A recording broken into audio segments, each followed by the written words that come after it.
1, 2, 3, 4, 5, 6, 7, 8, 10. Hello, internet world. This is Norma Joe. I'm expanding into more possibilities for my next show. So, yeah, I'm gonna be reading this erotic tale called Metal Gear, which is like, I guess it's for like kids, like middle school or like top elementary school kids. So let's see how sexy it could be.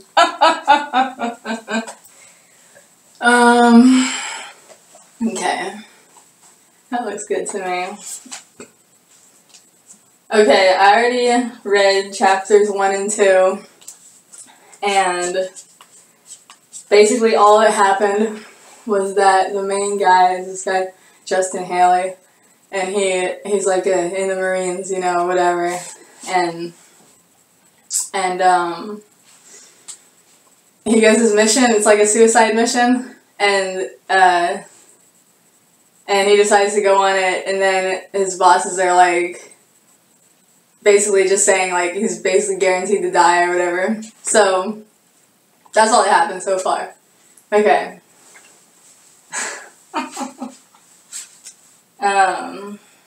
Okay.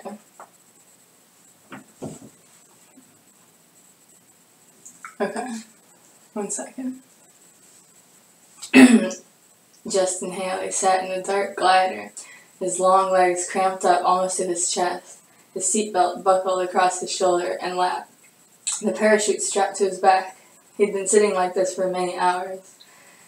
The glider was completely sealed, his little cockpit let in no light. Haley had no idea what direction the mother plane had carried him. All he knew for certain was that, at some predetermined point, just before the jet came within radar reach of outer heaven, the glider had been released. Soon it would lose enough altitude to come in low and escape enemy radar detection. Later, at some other present time, the explosive bolts of the glider's cockpit cover would release. And Haley would parachute out and down to unknown. From there, he'd be on his own. The sudden sound of the cockpit bolts exploding startled Haley, but the instant his eject seat hurled him out of the glider, every one of his senses was on red alert. The chute opened without effort, unfurled like a giant silken sail, and carried Solid Snake silently to Earth. He snapped the lines free and gathered the folds of the chute into a bundle he could carry. Now he looked around him, trying to see something, anything, but visibility was zero. Haley had landed in complete darkness in the middle of what felt like and smelt like jungle. Trees and vines were all around him, and there was a heavy, warm mist rising from the jungle floor. Seeing anything at all was impossible. Down and safe, he spoke into the compass, hoping that someone at Foxhound Command was online and was monitoring him. All around him, Haley heard the sounds of the jungle, of wild beasts, night stalkers, and killer animals. It was too dark to travel. He'd have to wait until dawn. Climbing up into a nearby tree, Haley disturbed a sleeping tribe of little red monkeys who scattered through the branches, angrily chattering. Justin wrapped the parachute around him and settled into the crotch of the tree to grab a few hours of uneasy sleep. He didn't know when he'd get the chance to rest again. 3 hours later, Haley awoke. Although the sun could barely pass through the thick jungle canopy, enough light penetrated to rouse Haley. All of his senses on red alert, he looked around him in every direction. Apart from the animal and bird sounds of early morning, there was nothing. Justin climbed down silently into the jungle floor and set out on his mission, the search for outer heaven. Some highly developed instinct, the result of his snake man training, led his feet west. He noticed that there were fewer birds and monkeys in that direction, and fewer animals always smelled the dangerous presence of man. Animals were far from stupid. They could teach man a few tricks about survival in hostile terrain. So west Haley went, keeping low and as quiet as possible. As he moved without sound through the jungle, Justin Haley found himself suddenly in a patch of jungle growth that was fouled by a strong, almost sickening odor. His nose wrinkled. Solid Snake recognized that smell, panther musk. It might be a useful weapon. Rubbing himself against the jungle plants, Haley let in the heavy, musky cat smell seep into the suit of his camos. Now he smelled exactly like the jungle killer. Other animals would keep out of his way, unless, of course, he should bump into another male panther. Then he'd be in for the battle of his life. Solid Snake smiled at the thought of himself in a cat fight, although it would be no laughing matter if it actually happened. At last, after 3 more miles of trudging through dense, dark vegetation, Justin Haley saw light ahead. That could only mean a clearing, a man-made clearing. Trees had been cut down around a huge circle several miles wide, and the leafy canopy had a large hole in it now. Sunlight poured down. Careful now. Haley crouched down and edged forward very slowly. On the edge of the clearing, he stopped. Bingo. 3 military trucks, with a strange insignia painted on their sides, were parked in the clearing, 2 of them close together, and the third one much farther off. The insignia, a grinning, fanged reptile entwined around a twisted, broken tree, was something Haley didn't recognize, but it had a menacing quality that struck a familiar chord deep inside him. It told him that Metal Gear wasn't far away. Beyond the trucks, about half a mile away and surrounded by a high, electrified fence, stood a vast compound of sealed-off buildings. They appeared to be made of cast concrete or heavy stone, and they had no visible windows. Solid Snake grinned. The satellite photos of Foxhound Command were on target. This massive and menacing compound must be outer heaven. Solid Snake sat back and spoke softly into his compass. I think I'm at mission site. I have a visual ID of potential target. Looks like outer heaven, guys. He waited a minute, hoping for a reply, maybe a beep of some kind to let him know that his home base had him on the computer screen, but there was no return transmission. Oh yeah, I forgot to say his boss gave him a fake-ass compass and told him it was like a radio inside the compass, but it was really just a regular compass, so he's just making him look stupid, basically. Where was I? Was the monitoring system working, or had he been cut off from Foxhound Command? He'd have to locate a radio transceiver as soon as possible to find out. Justin stood up carefully, looking in every direction. As he did, the jungle silence was broken by a sudden, ear-splitting chorus of snarls and growls. 6 barking killer dogs, giant half-starved Dobermans, burst out of one of the trucks. Oh shit. Their fangs were enormous, white and sharp, their powerful jaws dripping foamy saliva. Snapping and howling, they raced towards Haley at top speed. Okay, that was chapter 3. Okay, I'm gonna do one more chapter. That was only 8 minutes. Okay, cool. Chapter 4, Inside the Gates. In his training with the Snake Men squad, Justin had learned an entire language of commands to control killer dogs. That's handy, right? He could get them to halt and to sit in German, Russian, Swahili, Chinese, Japanese, Arabic, and a dozen other tongues. But he had no idea what country he was now. In what country he was now, not even which continent. His canine vocabulary would be of no use here. He had only seconds to spare. No way could Solid Snake outrun this pack of trained attack dogs. Without a weapon, he couldn't even defend himself. Even if he managed to snatch up a branch from the jungle floor and use it as a club, Haley was no match for half a dozen frenzied attack dogs who lived only to tear out and chew at his throat. Suddenly, an idea struck him. It was a crazy idea, but it could be his only chance. Throwing himself to the ground, Haley raised himself on all fours like a giant cat, bracing himself as the dogs came closer. Oh man. He could smell their hot, strong breath and see their insane rolling eyes. Most of all, there were those sharp white fangs less than a foot from his face. Now the killer dogs had almost reached him. They were only inches away from chewing him into raw hunks of bloody flesh.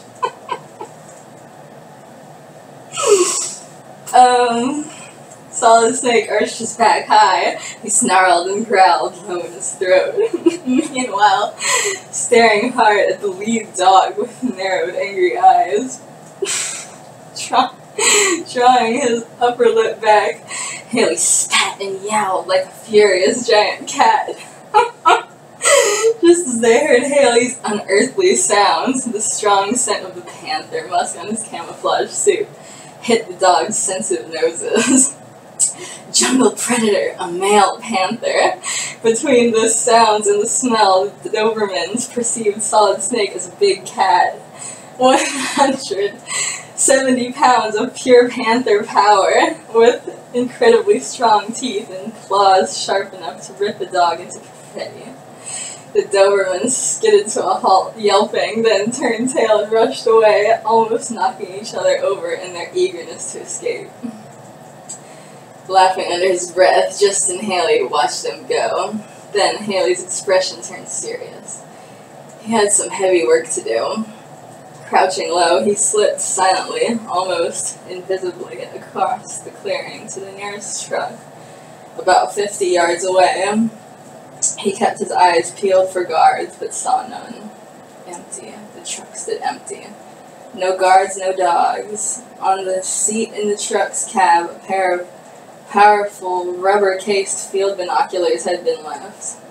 Solid Snake's hands closed around them in triumph. The binoculars were the first piece of the equipment he'd need. Now he was on his way. Should he commandeer this truck? No. The third truck, parked furthest from him, was closest to the gate of outer heaven. That was the most useful one. By the time he'd made his way over there, he'd know if any of the trucks were guarded. The second truck was, in fact, guarded. Inside the cab, the uniformed guard, a muscular man with a heavy black mustache, was drowsing in the front seat. Haley came up behind him without a sound. The man only turned in his sleep, snoring. 2 swift rabbit punches from Solid Snake's strong, quick fist, and the sleeping guard was out like a light on a one-way ticket to dreamland. One down, but was the sleeping guard alone? Guards almost always came in pairs. I should have said came in pairs.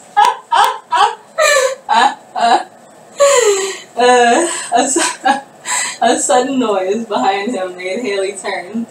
Another uniformed guard, tall and heavy, was leveling an automatic weapon at Solid Snake's stomach, growling something in a guttural language Haley didn't understand. But Justin could see the guard's finger tightening on the trigger. Lightning fast, Haley aimed a knee kick and connected with a cry of pain. The big man went down, and an open-handed chopped his hairy neck, finished him off for now. He lay still, not even twitching. Solid Snake looked around. The overpowering of the 2 guards had been so swift and silent that no alarm has been raised yet. But it could happen at any moment. Should he take the guards? What the fuck is that? Kalashnikov automatic weapon? No, Haley might encounter metal detectors on his way into the outer heaven compound. Better wait until I'm inside, he thought. But something else caught Justin Haley's eye. He knelt down at the side of the fallen guard. Attached to the big man's uniform by a pin was a plastic card bearing that same strange insignia and encoded with a series of raised symbols. Haley recognized it immediately as a key card that might activate at least one of the electronic doors and gates of the Metal Gear base. I wonder where this place gets their power from. The fallen man must be an officer to be authorized to carry a key. This was a real piece of luck. Solid Snake pocketed the key card and moved rapidly towards the third truck. The third truck was empty and unguarded. It was parked fairly close to the gate of the base. Justin Haley got behind the wheel and put the truck into low gear. The vehicle moved slowly towards the entrance of the base. Driving with one hand, like that, and feeling around on the front seat with the other, Solid Snake found a package of half-eaten rations. Evidently, the men must have recently had their breakfast. Curiously, he took a nibble and tasted it and made a face. Government-issue field rations are the same all over the world, he thought. They may be packed densely with nutrition and vitamins, but they taste like a cross between cat food and an old rubber tire. Even so, he chewed the rations quickly and swallowed grimly. No telling when he'd get another meal, and this so-called food would at least give him a quick energy boost. Also on the seat was a pack of cigarettes. Haley reached for them, but drew his hand back. Could they be poisoned? His instincts told him that they could be a deadly trap. So they're saying don't smoke, kids. They wanted to clear that up from the game. Okay, and even if the cigarettes contained no added poisons, they were deadly enough in themselves.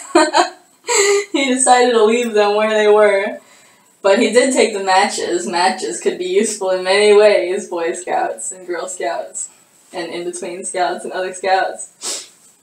The truck was at the gate now. Solid Snake slipped out of the driver's seat and crouched down, keeping the vehicle between him and the gate, while his quick eyes darted around, checking for guards. 2 armed men were patrolling, but they were overconfident, talking to each other in that same strange language. They didn't expect to see Haley, so they didn't see Haley. He had made himself into a shadow as he'd been trained. Holding his breath, Solid Snake waited until they passed along to the far side of the electrified fence. Then Haley duck-walked up to the gate, looking for the electronic lock. When he reached it, he stood up. This was it. Would the key card in his hand be the one that opened this locked gate, or would the alarm go off, bringing guards running from all sides? Only one way to find out. Haley pressed the embossed side of the card against the lock. For a split second, nothing happened. Then, a click. The gate opened, and Haley ran inside, swifter than a shadow and just as invisible. I don't know if you're copying, but I'm in, he whispered into the homing device, the compass he'd been carrying. No radio, so no response. Once again, Justin wondered if anyone back at command could hear him. Maybe the compass was defective. Maybe the transmission channel was blocked or scrambled. Maybe. Who knew? The possibilities for a mess-up were almost endless. What he didn't know was that although the compass was really just a compass, he was transmitting after all. Oh yeah, I forgot about that shit. He had a microchip through a hidden micro radio that had been sewn into his sleeve back at the base, not put under his skin like it would be nowadays. He's in. Commander South announced, his eyes on the large computer screen. Heaven help him, whispered General West. Okay, that's it. It's almost 20 minutes.